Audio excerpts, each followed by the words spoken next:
Boa noite, bem-vindo ao Jornal da Noite. Há mais de 5 meses que mais de 100 famílias deslocadas, vítimas de ataques armados na região centro do país, não recebem apoio em Gondola, na província de Manica. Para se alimentarem, algumas famílias dependem da boa vontade de vizinhos. Há cerca de 3 anos que mais de 500 pessoas passaram a viver na zona de reassentamento de Maziqueira, no distrito de Gondola, devido aos ataques armados atribuídos à junta militar da Renamo. Entretanto, há 5 meses que as vítimas não recebem apoio das autoridades e queixam-se de abandono. Estamos a fazer 5 meses sem termos de apoio. Os apoios vêm, só recebem são aqueles conhecidos. Agora os fugitivos quase de lá fora não recebem. Quem recebe são os daqui próprios, que vivem aqui. Maria é mãe de 5 filhos e quando a equipa da STV chegou à sua casa, passavam 2 dias sem refeições. Segundo ela, tentou produzir numa pequena machamba, mas devido à chuva, só conseguiu pouca quantidade de milho. Para sobreviver, Maria e os filhos dependem de folhas de batata doce.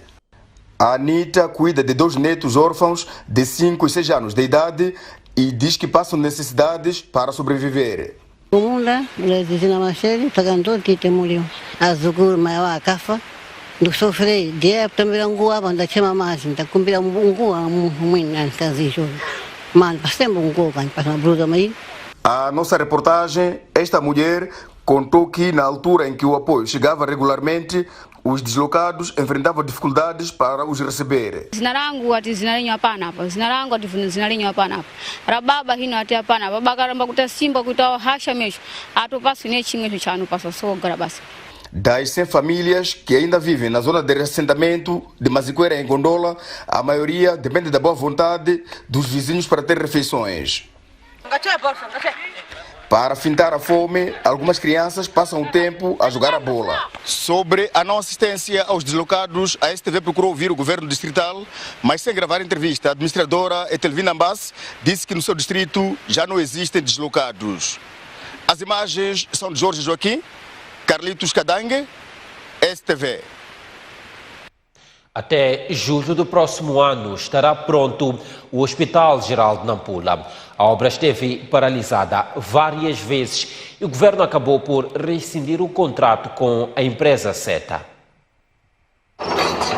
As máquinas voltaram a roncar, dando um sinal claro de que as obras de construção do Hospital Geral de Nampula já retomaram. Inicialmente estiveram a cargo da empresa SETA, que devia ter entregue a obra em 2019. Não tendo cumprido a promessa, o Ministério da Saúde, como dono da obra, acabou rescindindo o contrato. Foi encontrado outro empreiteiro que tem 1 ano para concluir o hospital. Para começar uma obra existe um conjunto de procedimentos e o empreiteiro está lá desde julho. E, portanto, para nós, Ministério da Saúde, e de acordo com o cronograma, as obras vão levar um ano para serem concluídas e o empreiteiro nos garante que até julho do próximo ano o hospital estará pronto. Este hospital está a ser construído a 7 quilômetros do centro da cidade de Nampula. Espera-se que ao entrar em funcionamento venha aliviar o Hospital Central de Nampula, que já não consegue responder ao elevado número de utentes. Mais de 15 mil crianças foram vacinadas contra a poliomielite no Distrito Municipal Canfumo, na cidade de Maputo. A 4ª ronda de vacinação termina amanhã. De casa em casa, homens e mulheres vestidos de coletes cor de laranja espalham a prevenção contra a polio. Com vacinas ao colo, a Brigada da Saúde está a vacinar menores de 5 anos de idade, o grupo de risco para a poliomielite. As 2 filhas de Emma Matusse vão à vacinação para reforçarem a sua imunidade contra a polio. Antes, há que esclarecer alguns pontos. Mãe, sabe essa vacina para que serve? Sei que é para prevenir a poliomielite, que é uma doença que provoca paralisia nas crianças. Mas em casa não tem nenhuma criança que já sofre disso, que tem uma paralisia? Não, Não. Na família não há histórico de paralisia e Emma nem quer que haja. A paralisia não é boa para ninguém e eu acho que nós todos devíamos acatar para evitarmos esse efeito que é a paralisia. Se por um lado há quem vai ao encontro da Brigada de Saúde, por outro a equipa não fica de mãos cruzadas. Enquanto isso, o grupo continua a caminhar de rua em rua, casa em casa, à busca de mais crianças por vacinar. Deixa ver o dedinho. Por estes arredores, a indicação é de casas com crianças já vacinadas.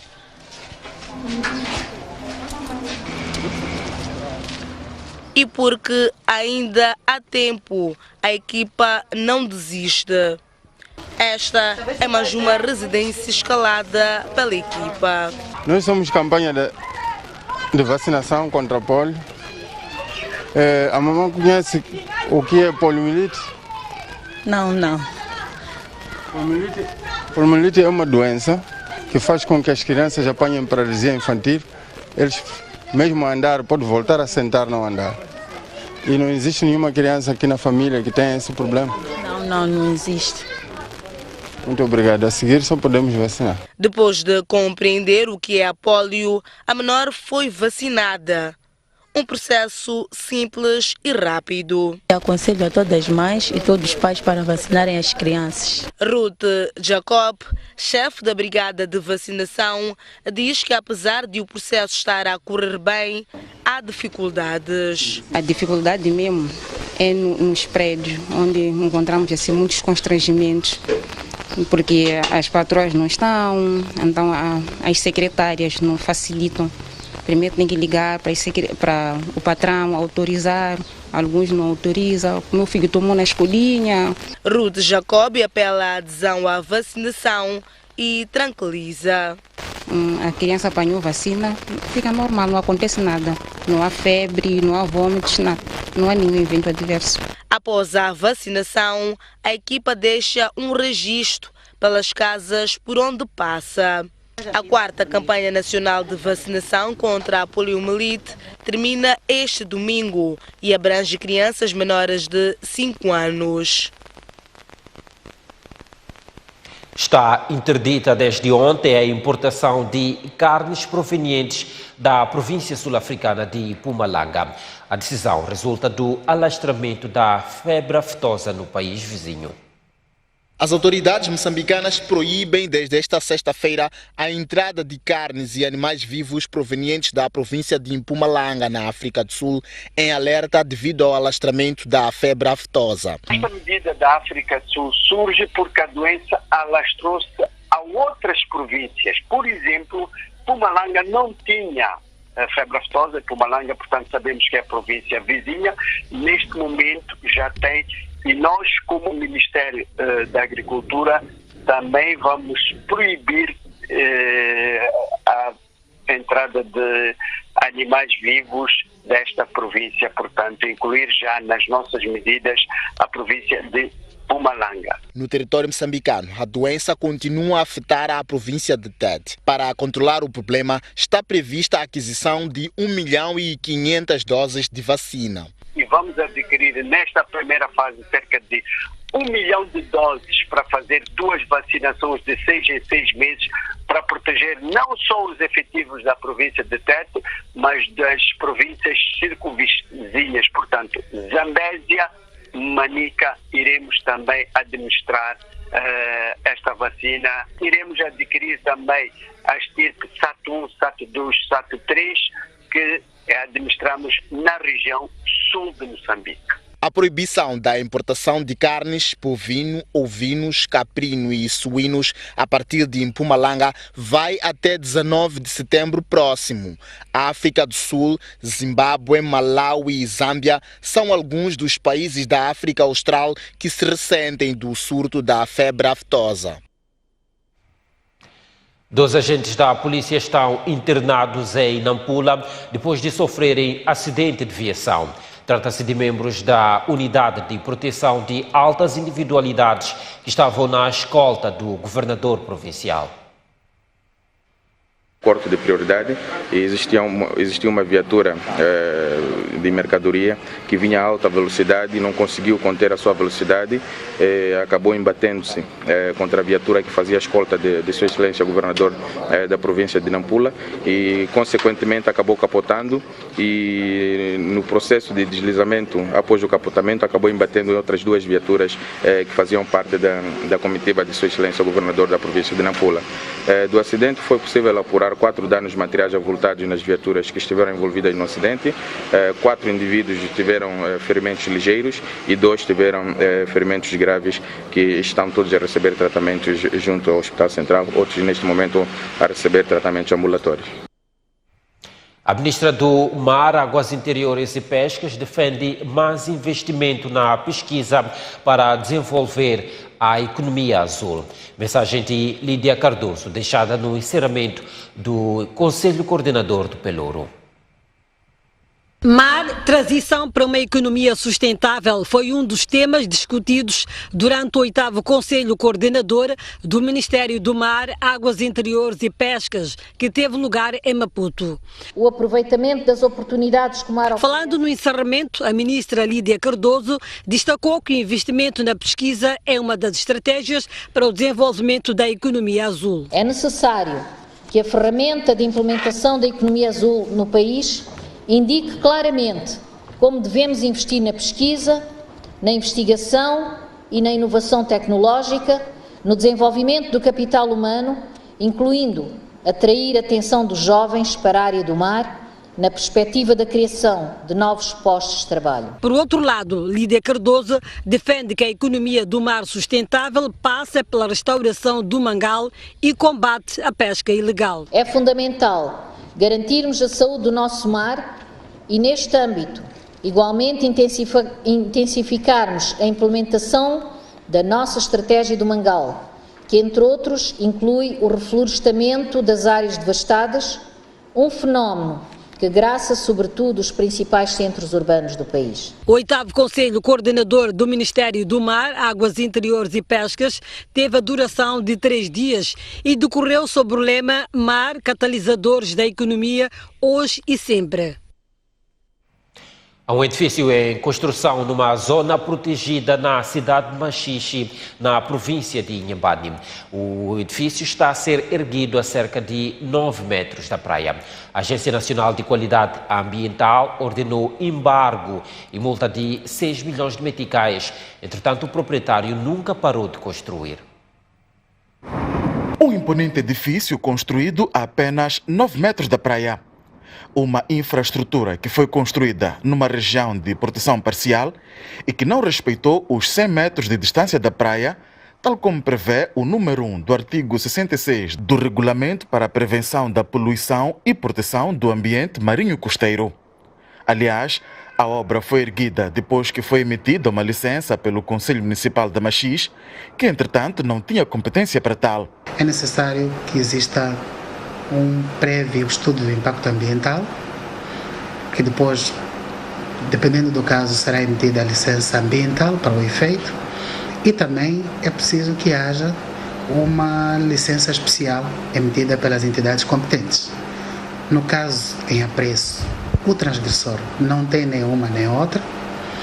A única coisa que nos apresenta é uma licença emitida pelo Conselho Municipal da cidade de Machixe. Com a obra em curso, o Conselho Municipal emitiu 3 notificações para se parar com a mesma e tal nunca aconteceu.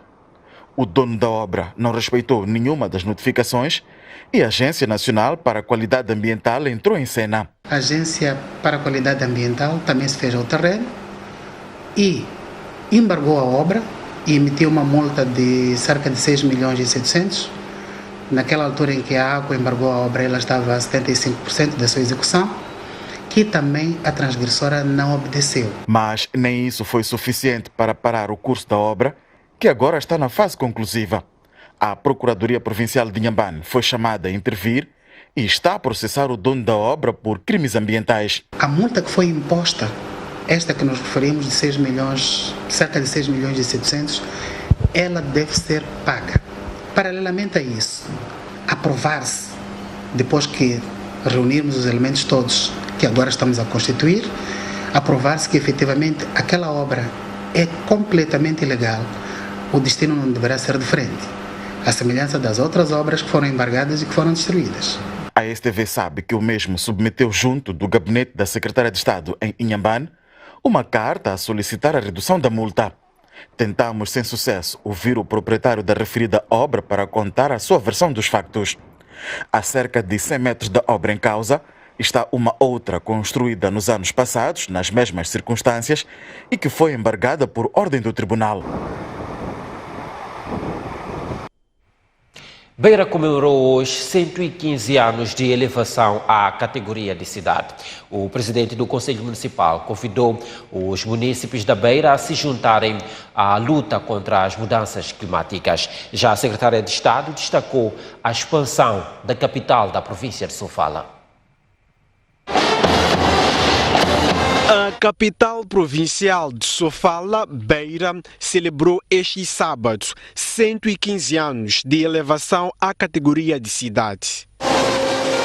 Nas celebrações, o presidente do município convidou os beirenses a lutarem contra os efeitos das mudanças climáticas que, de forma frequente, se fazem sentir naquela cidade. Que sejam chamados a enfrentar estes desafios e transformá-los em oportunidade para trazer várias soluções desses problemas. A secretária de Estado de Sofala destacou no seu discurso a expansão de infraestruturas sociais. A reabilitação e expansão do sistema de abastecimento de água a partir da captação de Mutua, que vai sair de Dondo para Beira e expandir ao longo dos bairros da cidade da Beira. O presidente do MDM, partido que dirige Beira, diz que a cidade desenvolveu sem muito apoio do governo central. E a Beira está a se erguer. E a Beira continua a ser a Beira. Está havendo, de fato, uma boa governação aqui na cidade da Beira. Os munícipes da Beira dizem que é preciso fazer mais. Lixo continua ainda em vários setores, em vários lugares que não é adequado. É só ir nos bairros, uma pequena chuva, forma-se lagos porque não tem água onde ir. Isso demonstra que há falta de políticas de construção. A cidade tem 5 postos administrativos, 26 bairros e mais de 500 mil habitantes. E na cidade de Maputo está a melhorar a transitabilidade em algumas vias. O Conselho Municipal está a investir 700 milhões de meticais na reabilitação e as obras podem terminar até junho do próximo ano. No terreno, a atenção é redobrada. As técnicas de engenharia são bem afinadas. Durante muito tempo, circular por várias avenidas no município de Maputo era um sofrimento por conta dos buracos. O martírio, várias vezes manifestado pelos automobilistas e peões, pode estar a chegar ao fim.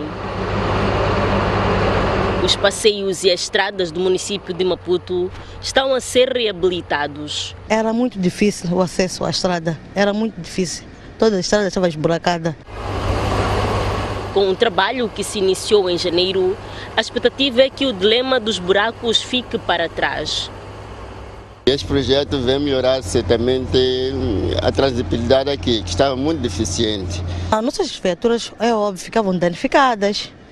Era difícil passar mesmo, era muito difícil passar. Então, agora estamos satisfeitos. A reabilitação das estradas abrange os troços das avenidas Guerra Popular, Eduardo Mondlane, Júlio Nyerere, do Trabalho e da Organização das Nações Unidas. O trabalho inclui também melhorias no sistema de saneamento. Estamos a falar de substituição dos coletores, reabilitação das sarjetas, construção de novas caixas, substituição de tampas E essas intervenções também contemplam, em alguns lotes, em alguns troços, ela contempla também a reabilitação dos passeios. As melhorias são visíveis também em alguns bairros da periferia, como é o caso das ruas São Pedro e da Linha, que durante a época chuvosa ficam intransitáveis. Quando chovesse, enquanto não está em casa, é melhor deixar o carro fora e vir a pé. Nessas carteiras aqui não se passava.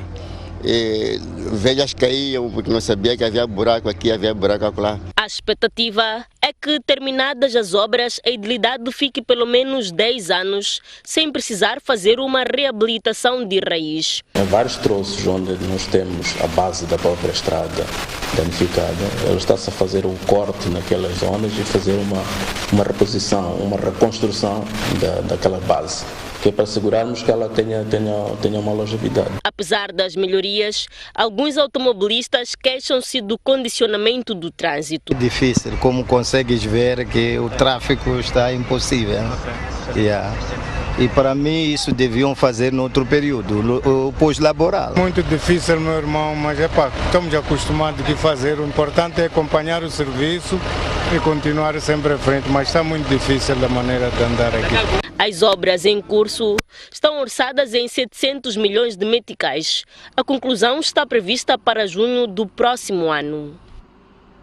Intervenções nas vias da cidade de Maputo. E esta é a notícia que nos leva a intervalo.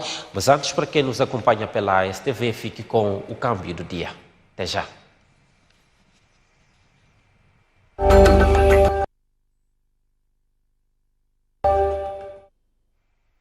Estamos de volta ao Jornal da Noite. Os municípios da cidade de Maputo recusam-se a pagar o imposto predial autárquico antes de uma explicação dos critérios de cobrança. Os moradores lamentam ainda a morosidade na entrega do direito de uso e aproveitamento de terra, documento solicitado há mais de 3 anos. No sábado passado, os moradores do bairro Zimpeto, na capital do país, acusaram o Conselho Municipal de Maputo de estar a cobrar altos valores do imposto predial autárquico, IPRA. Os munícipes diziam não perceber o critério definido para a aplicação dos valores que variam de 2.000 a 18.000 meticais. Não são só os residentes do Zimpeto que se queixam da cobrança dos referidos valores. Este sábado, alguns moradores de Maguanine juntaram-se ao coro de reclamações e pedem explicação. Não estamos a negar pagar, mas o que estamos a pagar exatamente? Mas já tem quase a medida, mas hambani kuyakule, vambengani vanyikwa 9.000 para lá aquela 8.000, 5, 6, mas hilaha siyaka hikona. Os moradores condicionam o pagamento do IPRA à entrega do título de direito de uso e aproveitamento de terra. Nós não somos reconhecidos pelo município. Em nenhum momento nós já tivemos doados na zona. E já requeremos doados já faz tempo. Eu estou no bairro há 11 anos, mas por 2 vezes já preenchemos documentação para adquirirmos doados. Para esse imposto predial, nem sequer nós levamos 1 mês para sermos notificados para o pagamento. E são valores exorbitantes que nós nem sabemos qual foi a base do cálculo desse imposto. À semelhança do que aconteceu no Zimpeto há dias, os moradores de Maguanine devolveram as notificações sobre o pagamento do IPRA à Secretaria do Bairro. Eu tinha que pagar 8.000, quase 9.000. 15 dias depois, se eu não pagasse, tinha lá alguma multa. E houve uma reunião entre nós aqui na nossa rua e devolvemos o documento. Na cidade de Maputo, o IPRA deve ser pago por todos os residentes, estabelecimentos comerciais, edifícios e outros, desde que estejam situados no território da autarquia. Os imóveis destinados à habitação pagam 0,4% do seu valor da casa e os destinados a atividades de comércio, indústria e outros pagam 0,7%. Mas como se calcula o valor de um imóvel? O Código Tributário Autárquico diz que o valor patrimonial dos prédios urbanos é o constante nas matrizes prediais e, na falta destas, o valor declarado pelo proprietário. A STV contactou o Gabinete de Comunicação e Imagem do município de Maputo para a obtenção das matrizes prediais e outros documentos sobre o IPRA, mas sem sucesso. Entretanto, o edil de Maputo afirmou que a cobrança do IPRA é um processo sem volta. O IPRA cobra-se exatamente como estava a acontecer. E por isso nós vamos perseguir este assunto. Comis falava à margem do Conselho Coordenador do Ministério do Mar, Águas Interiores e Pescas. Refira-se que o IPRA deve ser pago em 2 prestações iguais entre os meses de janeiro e junho. As prestações não devem ser inferiores a 200 meticais. E agora a atualização sobre a chegada dos restos mortais de José Eduardo dos Santos a Luanda, Angola, depois de mais de 40 dias de uma disputa, inclusive judicial, entre a família dos Santos.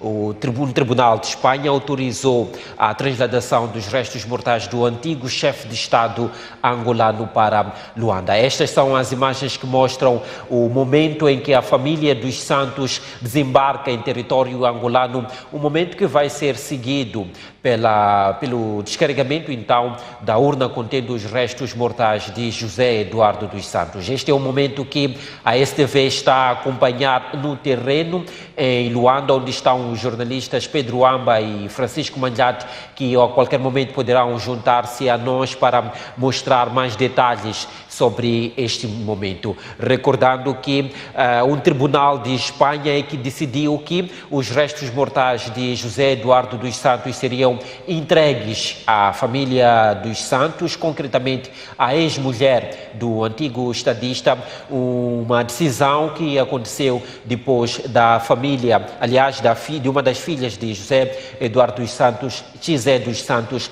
ter contestado que o enterro acontecesse em território angolano. Estes são momentos que vamos então continuar a mostrar aqui no Jornal da Noite, lá mais adiante.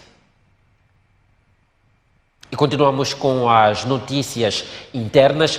Há vítimas de sinistros que perdem a vida devido ao transporte inadequado para o hospital. O problema resulta em parte das dificuldades no acesso a serviços de emergência médica.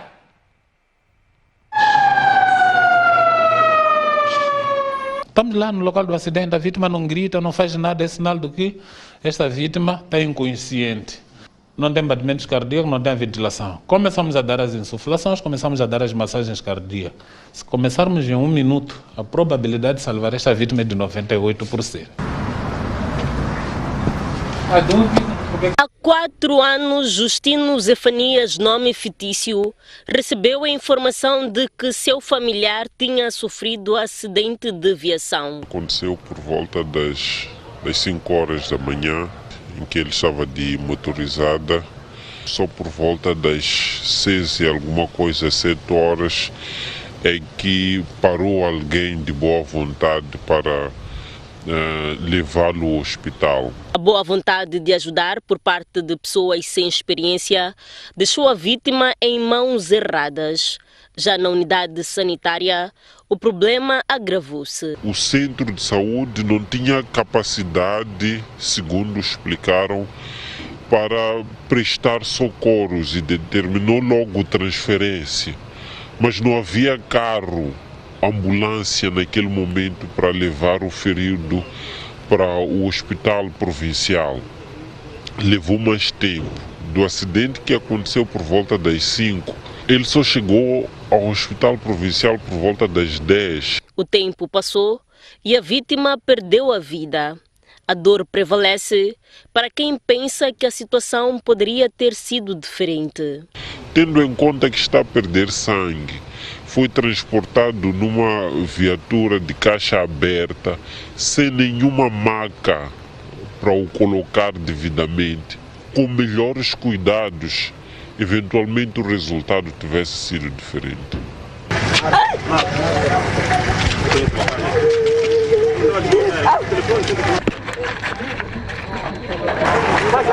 É o que acontece algumas vezes em situações de acidente de aviação. Um momento crucial para salvar uma vida ou perdê-la. Mas afinal, como se deve socorrer e transportar as vítimas dos acidentes de viação? Às vezes, quando precisa de ar, soprar para dar o ar ao paciente. Temos que manter a calma para poder ajudar a vítima. Não podemos entrar em pânico, senão nós, no lugar de ajudar a vítima, podemos prejudicá-la. Então, procurar saber se ela está consciente ou não. A falta de uma linha de emergência dificulta o apoio às vítimas, de acordo com o médico-chefe dos serviços de urgência no Hospital Central de Maputo. Devíamos ter alguma informação através do telefone. Esta comunicação é importante porque faz com que a equipe multidisciplinar do destino, neste caso o nosso hospital, esteja pronta para esses casos. A situação agrava-se porque as pessoas envolvidas em acidentes são transportadas sem acompanhamento de um técnico de saúde. Em outros países, estes doentes, durante o transporte ainda já costumam ter alguns cuidados. Só que, como os acidentes de viação, algumas vezes o transporte não costuma ser feito por pessoas que entendam de saúde, podemos ter casos em que algumas complicações que podiam ser prevenidas acabam evoluindo com sequelas. Para a Cruz Vermelha de Moçambique, em casos de acidente de viação, a prioridade deve ser dada às pessoas aparentemente desmaiadas. Vamos primeiro socorrer as vítimas que não estão a gritar. Isto é muito importante saber. Segundo o entrevistado, a sociedade deve buscar mais conhecimento sobre os primeiros socorros. Mas nos primeiros minutos, a assistência médica não está ali. É necessário nós agirmos de maneiras e com bom ensinamento de como podemos transportar esta vítima. A solução passa também pela introdução de meios como helicópteros para socorrer as vítimas. Termos serviços de emergência com helicópteros. Por que não sonhar? É possível, só precisamos sonhar. Com um helicóptero nós podemos evacuar muitas pessoas e muito rápido. De acordo com o Comando-Geral da Polícia da República de Moçambique, mais de 400 pessoas morreram no país no primeiro semestre deste ano devido a acidentes de viação.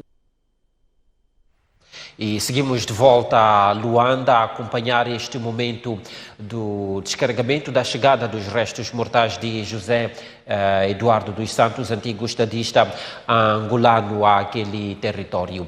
Esta é a imagem que mostra então os trabalhos que estão a ser feitos de preparação para que a urna contendo os restos mortais possa ser descarregada. É importante neste momento referir que ainda não há uma data prevista para o funeral de José Eduardo dos Santos.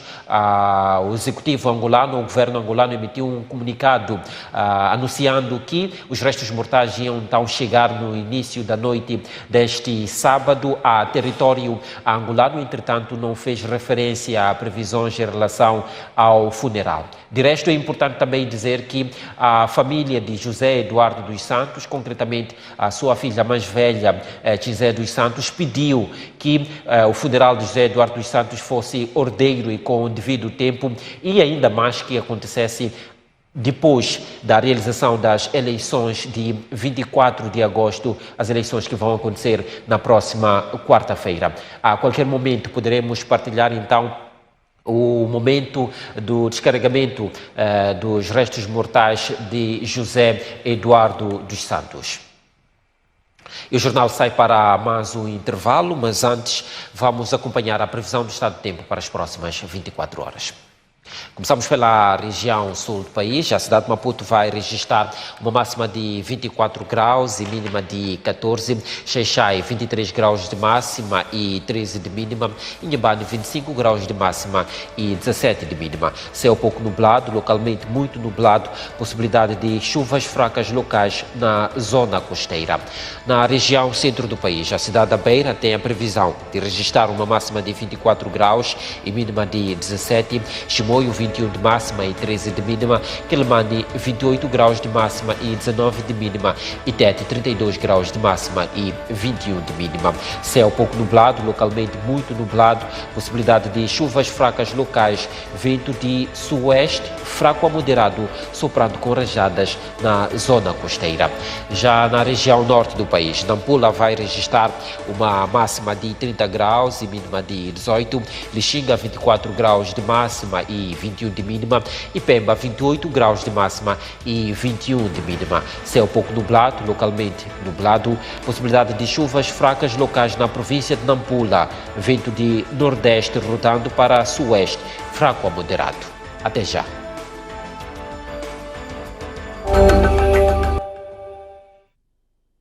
Estamos de volta ao Jornal da Noite.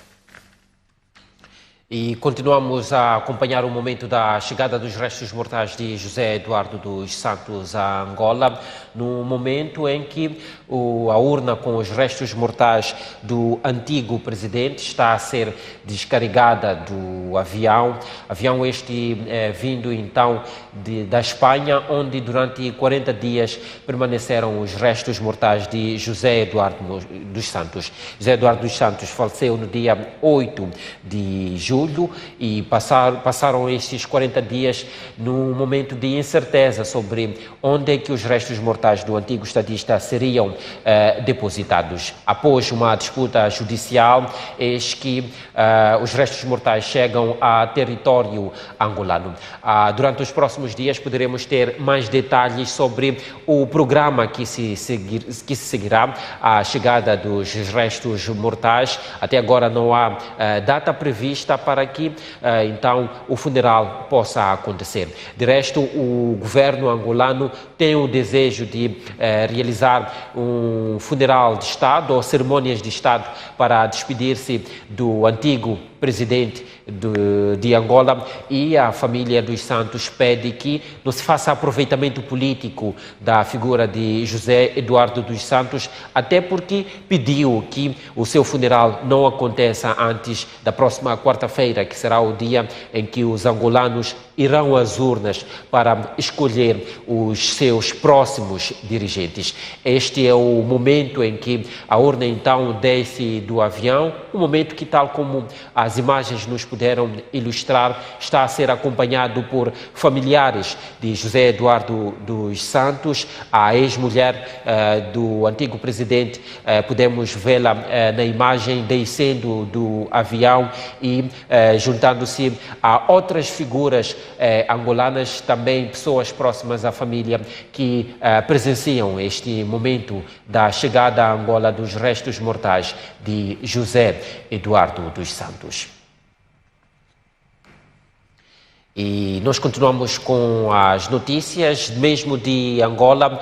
O partido MPLA fez o encerramento este sábado da campanha eleitoral. O presidente do partido e também de Angola, João Lourenço, pediu confiança dos eleitores e prometeu reforçar o refinamento do petróleo naquele país. Foram os milhares que até se perdia de vista a quantidade de membros e simpatizantes do MPLA que se juntaram este sábado em Camama, nos arredores de Luanda, para o último comício popular de campanha de João Lourenço.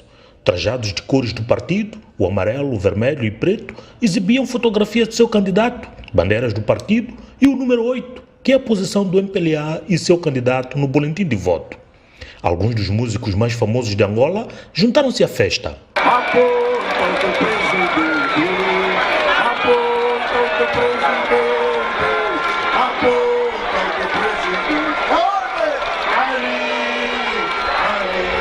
A mesma contou com a presença de observadores da CPLP. João Lourenço quer nos próximos 5 anos acabar com a importação de combustíveis líquidos por parte de Angola, que paradoxalmente é um dos maiores produtores de petróleo em África. A nossa ambição com a conclusão desse grande projeto do Dito é ser um grande exportador de produtos refinados. Assim é que é correto, não é exportar matéria-prima em bruto, é transformá-la aqui, é dar emprego, não apenas nas sondas no mar ou em terra, é dar emprego aos nossos jovens também nessas refinarias que estão a nascer. O atual presidente quer criar mais emprego e riqueza no país e por isso foi à Alemanha emprestar dinheiro para financiar o setor privado. O executivo do MPLA negociou com um banco alemão uma linha de crédito no valor de 1.000 milhões de euros, no caso, para o setor privado da nossa economia. É mais um dos casos que provam que estamos preocupados com o setor privado. Não os queremos ver fracos, queremos vê-los fortes e a cumprirem com o papel que lhes cabe. Investir na educação, saúde e diversas infraestruturas públicas, como estradas, portos, linhas de ferry e de geração de energia elétrica e água, é outra grande aposta. Hoje existe alguma oferta de água para Luanda. Vamos acrescer a essa oferta atualmente existente mais água para mais 7,5 milhões de habitantes de Luanda. Neste comício, João Lourenço apresentou a candidata a vice-presidente, que pela primeira vez na história de Angola será uma mulher, caso sejam eleitos. E com este mega comício, o MPLA encerra a sua campanha eleitoral mostrando a pujança e a força e procurando garantir a sua reeleição nas eleições do dia 24 de agosto, já na próxima quarta-feira. Francisco Mandiate, Pedro Amba, de Luanda, para a TV. Mais de 10 pessoas foram mortas hoje em confrontos entre terroristas e as forças de segurança durante um ataque a um hotel na Somália.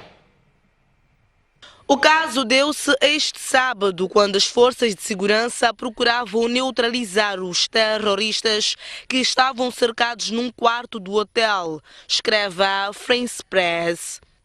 Pelo menos 12 pessoas morreram no ataque protagonizado por extremistas islâmicos do Shebab, filiados na rede terrorista Al-Qaeda, na sexta-feira à noite, durante o qual houve tiros e explosões. Na manhã deste sábado, os atacantes continuavam escondidos no hotel, ouvindo-se disparos esporádicos e explosões na zona. Este foi o maior ataque perpetrado na capital da Somália desde a eleição do presidente Hassan Sheikh Mohamud, em maio. E no desporto, o presidente da Federação Moçambicana de Futebol, Faisal Cidade, confirma que as seleções de sub-23 e sub-17 não vão competir nas provas internacionais por falta de fundos. O secretário de Estado do Desporto, Gilberto Mendes, secunda a justificação e acrescenta que o órgão que dirige também não tem dinheiro. Através deste documento, a Federação Moçambicana de Futebol anunciou que as seleções nacionais de sub-23 e sub-17 não vão disputar as competições africanas de qualificação aos Jogos Olímpicos e aos Jogos da AUSC devido a problemas financeiros. Faisal Cidade diz que os custos são elevados para os sub-23 e a responsabilidade dos sub-17 é da Secretaria de Estado do Desporto. A Federação também tem execuidade de fundos, de valores, os custos para ir às Maurícias acima de 60 mil dólares, os custos para ir ao Ghana são acima de 80, 90 mil dólares. Nós endereçamos a nossa desistência com antecedência para a CAF. Em relação à seleção sub-17, ainda não houve desistência. Estamos a articular com a Secretaria de Estado do Desporto. Estes jogos são jogos da Áustria, são jogos sob a alçada do governo. A não participação dos sub-23 e sub-17 nas competições internacionais não surpreendeu a Secretaria de Estado do Desporto, que também concorda que os custos são elevados. Seria de todo o interesse que nós pudéssemos marcar presença, mas é preciso também não fecharmos os olhos à realidade. Há muitas frentes e tudo isso é dinheiro e não há dinheiro suficiente para todos. Indo aos jogos da AUSC, para além de dar rodagem aos miúdos, não há ali uma esperança de algumas vitórias. Relativamente aos agentes desportivos estrangeiros que trabalham ilegalmente no país, Gilberto Mendes diz que é preciso seguir a lei e haver responsabilização. É mau para o nosso desporto, portanto regularizem a situação o quanto antes, para não termos que estar a passar sempre por esta situação de denúncias e de perca de pontos e isto acaba manchando todo o trabalho positivo que temos estado a fazer com bons resultados ultimamente para o desporto, e depois aparece esta mancha a pôr em causa todo um trabalho metódico que estamos a tentar fazer. Faisal Cidati e Gilberto Mendes falavam à margem do Conselho Coordenador da Secretaria de Estado do Desporto, que terminou este sábado em Vilanculo, província de Inhambane. E no desporto internacional, o Crystal Palace venceu na tarde de hoje o Aston Villa por 3-1, com 2 golos do marfinense Wilfried Zaha. O jogo era pontuável para a terceira jornada da Premier League. O jornal está à porta do fim, não deixe de acompanhar logo a seguir o Noite Informativa na STV Notícias. Vamos com o Ministério da Saúde compreender porque a poliomielite está a voltar a gerar preocupação. Não deixe de acompanhar a análise de outros temas que marcam a atualidade, como o caso da criação do partido Renam Democrática. O jornal está no fim, obrigado pela atenção dispensada, até uma próxima oportunidade.